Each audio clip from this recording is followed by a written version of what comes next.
Patient drugged in hospital. Potential Meyer in Escanaba. Hi, I'm Chelsea Birdsall. And I'm John Krieger, and this is Public Eye News.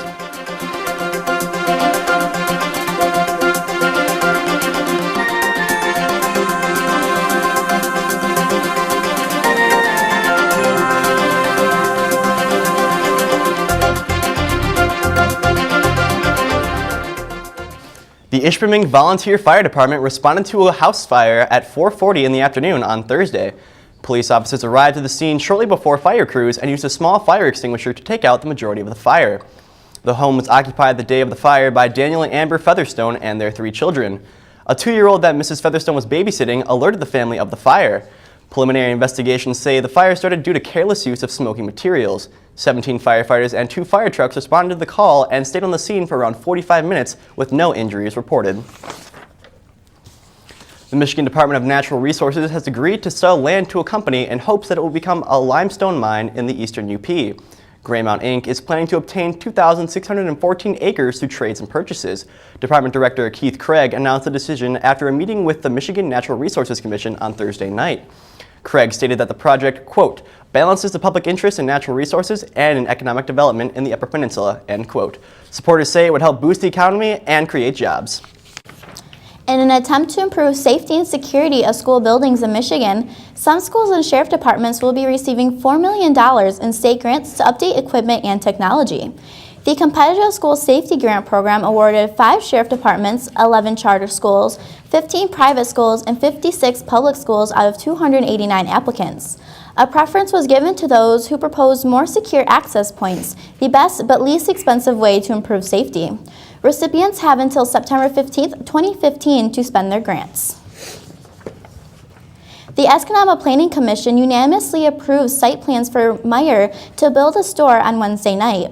Meyer's Senior Director of Communications, Frank Guglielmi, said they were interested but no land had been purchased yet. The Escanaba site would fit a 208,000 square foot building and a 2,500 square foot gas station and could employ nearly 200 people. Not all community members are excited about the Supercenter, however. Small local business owners are worried it will take away from their customers and are prepared to fight. A hospital patient in Michigan's Lower Peninsula had to be revived after 2 visitors injected her with drugs in her hospital bed. The case is being treated as a potential attempted homicide, with Traverse City Police Sergeant Jim Bussell saying the visitors are in custody. The investigation began Wednesday when authorities received a call about a possible overdose at the Munson Medical Center. When help arrived to the scene, they found the 27-year-old woman unconscious, but revived her with a drug used to reverse the effects of an opiate overdose. Del Monte Foods is closing food processing plants in Pulaski and Encanto Falls soon after acquiring the company that owned them. The plant, previously owned by Stager Creek Vegetable Company, had produced corn, green beans, and pea products since 2003. The decision to close the plant will affect the lives of many, with 40 full-time jobs and 200 seasonal positions being lost. Del Monte said in a statement that the decision was a hard one to make, but would allow the company to keep a strong presence in Wisconsin. And after the break, we'll have your national and international news. Stay tuned. Coming up this week on High School Bowl, we start our quarterfinals, our Elite 8. In our first game, one team makes a very long trip to Marquette, Sault Ste. Marie, to take on the Escanaba Eskimos. Hi, I'm Jim Koski, and then in our second game, another team makes a very long trip to Marquette, the Bessemer Speed Boys, and they'll take on the Gwynn Model Towners. That's the start of the quarterfinals this week on High School Bowl.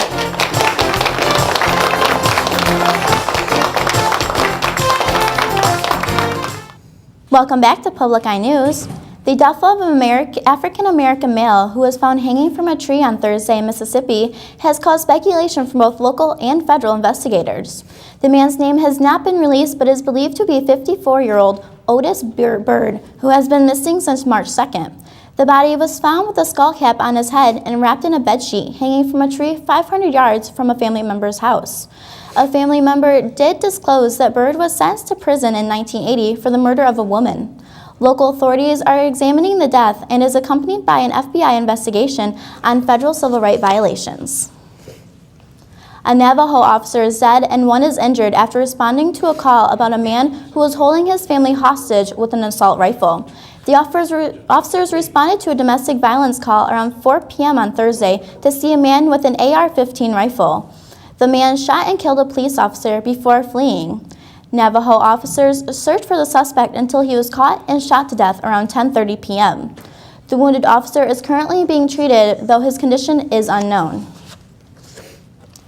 A $500,000 bail was set for an Ohio mother who allegedly decapitated her 3-month-old daughter. Melissa Powers, the Hamilton County Municipal Court judge, set bail at a hearing earlier today.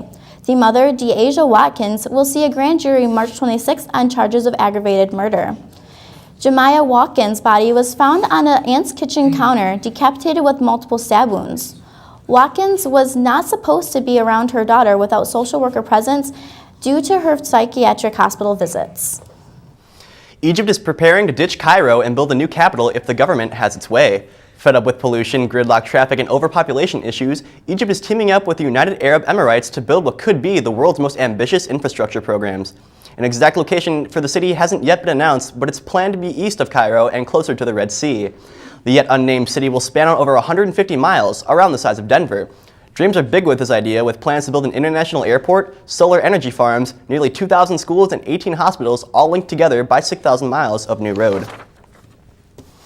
A passenger train missed a stop and jumped its tracks in northern India on Friday, killing at least 30 people and more than 50 others injured. The train was headed to the Hindu holy city of Varanasi when it overshot its intended stop more than halfway along the path. 2 coaches and a locomotive derailed.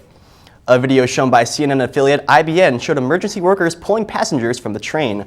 The cause of the incident is unclear, but investigation is in its early stages.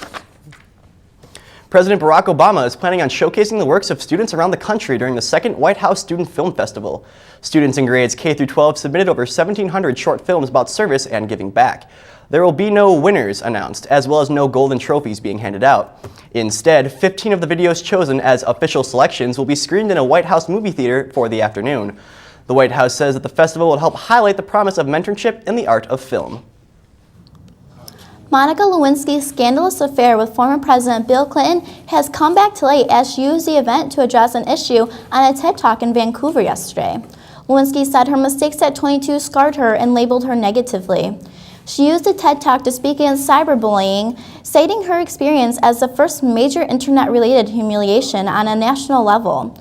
During the talk, Lewinsky said, quote, "Public humiliation is a blood sport that has to stop.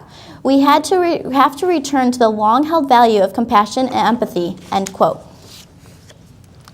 Kanye West's appearance at the Glastonbury Festival has a UK music fan petitioning his removal from the festival.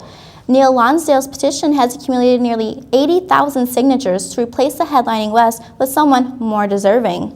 An angry Lonsdale said, quote, "Kanye West is an insult to music fans all over the world," end quote. The festival, which has featured the Gorillaz and Stevie Wonder in the past, is set for June 24th through the 28th. West and festival coordinates have not given a response to the circulating petition. After the break, we'll have your sports and weather. Stay tuned.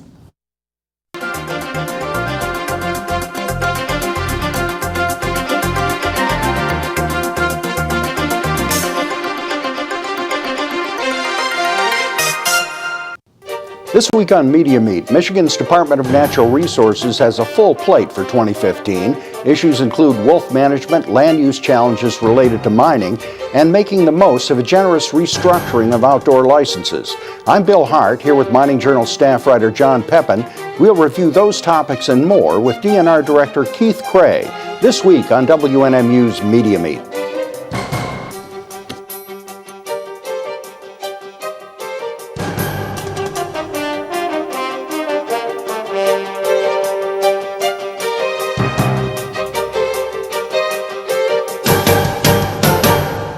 And welcome back to Public Eye News. I'm Floyd Smith here with your local weather. As you can see behind me, it is warm and sunny, so get outside and enjoy it while you still can. There is snow coming. Let's take a look at your current conditions. Currently, it is sunny with a temperature of 43 degrees, and the winds are going west-southwest at 10 miles per hour, and the barometric pressure sits at 29.87 inches and steady. Tonight, there will be snow and rain with a low of 17, and winds are going north-northwest at 10 miles per hour. And tomorrow, it will be cloudy with a high of 24, and winds are going north-northwest at 13 miles per hour. Let's take a look around the UP. In Sault Ste. Marie, right now, it is 37 and cloudy. In Manistee, it is 36 and cloudy. In Escanaba, it is 43 and sunny. In Menominee, it is 48 and sunny. Iron Mountain, it is 47 and sunny. Ironwood, 46 and cloudy. Houghton is 40 and cloudy. And here in Marquette, it is 43 and sunny. Let's take a look at your week ahead. Sunday, there's a high of 28, a low of 13 and sunny. Monday, there's a high of 30, a low of 15 and sunny. And Tuesday, there's a high of 39, a low of 25, and partly sunny. So it's looking really great outside, but I hear it's not looking good for a Green Bay Packers player. It is not looking good at all, Floyd. Darren Sharper, 39-year-old former Green Bay Packers safety, has been charged with multiple accounts of rape along with sexual assault charges from the past in Los Angeles, New Orleans, and Phoenix. His lawyer appeared before a judge and has set up another hearing for April 3rd. Sharper is currently in jail in Los Angeles. Sharper pled not guilty on Friday on accounts of drugging and raping 3 women. R.J. Hunter of the Georgia State Panthers stepped up his game when it was needed most, scoring a 3-pointer shot with 2.6 seconds left in the game, giving the Panthers an ending score of 57-56. Hunter's father, Coach Ron Hunter, fell out of his chair in celebration. Hunter ended up with a high of 16 points in the game, giving them an opportunity to go on to the next level of the championship. Georgia State tips off against Xavier University tomorrow at 6:10 p.m. in Jacksonville, Florida. Kevin Durant has been barred from basketball activities and could possibly be done for the season. Oklahoma City Thunder's general manager Sammy Presti stated, quote, "He's not making the progress we'd hoped or expected," end quote. Durant went through surgery on February 23rd in an attempt to alleviate soreness and discomfort in his foot caused by a screw placed in October during a repairing procedure to a Jones fracture. Although injuries have been high this season, the Thunder are 38 wins and 30 losses, and they hold the lead for 8th spot in the Western Conference. Michigan Tech's goalie Jamie Phillips has been named a finalist for the 2015 Mike Richter Award, presented by Let's Play Hockey and the Herb Brooks Foundation. Phillips led the Western Collegiate Hockey Association in wins and goals against average, saving percentage and shootouts. His records stand at 27 wins, 2 losses, and 2 ties. Phillips has been drafted in 2012 by the NHL's Winnipeg Jets. And an update, Michigan State won their first NCAA game against Georgia. Well, while someone might be going to the NHL, I heard someone will be going to a bachelor party. Yeah, it's actually a really interesting experience for him. Joey DeJulio is attending a bachelor party for a man he doesn't know in a city he's never been because his name is close to a friend of the groom's. DeJulio has been accidentally receiving party updates, but when he told the brother of the groom about the mistake, he invited him to come along too. After raising money for the trip online, DeJulio will be heading to Philadelphia next Saturday, giving extra money to the couple for their honeymoon. After being lost in Yosemite National Park for 24 hours, a family of 4 was finally found thanks to modern technology. A series of wrong turns landed the family in the middle of nowhere, and since family members knew very little English, finding them was a little harder. Thanks to their GPS and pictures of their location texted to officials, deputies were able to find their location. You know what? I'm sure DeJulio will have a fun time at that bachelor party, and I'm sure that family is eternally grateful for that GPS. Oh, I can't imagine. I mean, getting lost up here is deadly. I can't imagine what it would have been like in the middle of Yosemite Park. Right, it's a lot warmer, probably. Definitely a lot warmer. Probably not as deadly of a situation. Well, that's all the time we have for today. Thank you so much for tuning in, and we'll see you on Monday.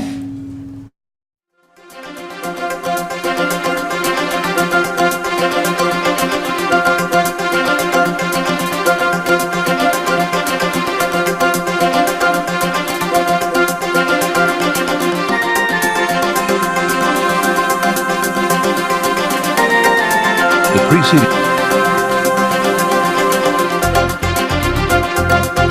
preceding program was produced in studios located in the Edgar L. Hardin Learning Resources Center by WNMU-TV, Northern Michigan University Public Television.